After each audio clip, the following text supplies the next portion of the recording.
This is BMW's brand new 2 Series Active Tourer, the company's first MPV, and it also has front-wheel drive. My first impressions?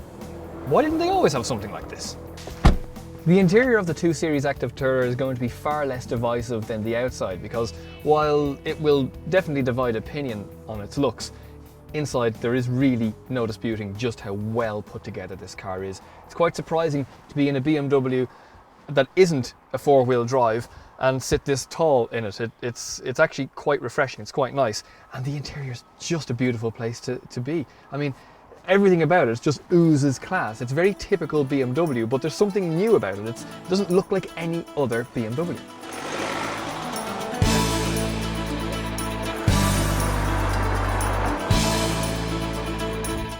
This seems like a very sensible car for BMW to make, because apart from the Mercedes B-Class, there really isn't a whole lot to compete against.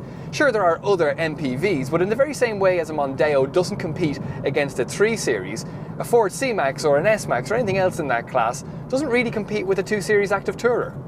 And that means that BMW, if they wanted to, could have priced the 2 Series Active Tourer as high as they liked and people would still buy it.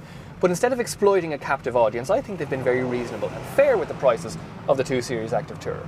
A 216D SE starts at €32,380. That's a full $5,500 cheaper than an entry-level diesel 3 Series.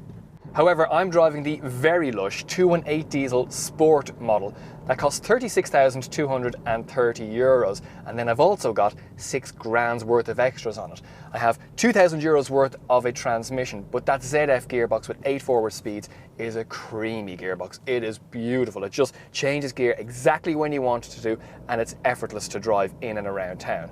I also have very soft and supportive and really good leather seats that are also heated, and I have a smattering of everything else that you would expect to get in a BMW for 30-odd thousand euros. I have Bluetooth, multifunction steering wheel, parking sensors, and I also have park assist, which means that this car can park itself in a parallel parking space. Great when your attention is divided between what you're supposed to be doing on the road and keeping the peace from kids killing each other in the back seat. You just want to park, stop, and get to where you're going. The chassis in the 2 Series Active Tourer is newly built by BMW. It's got lots of rigid but lightweight materials, and it also has, for a car of this nature, a much lower centre of gravity than you might expect.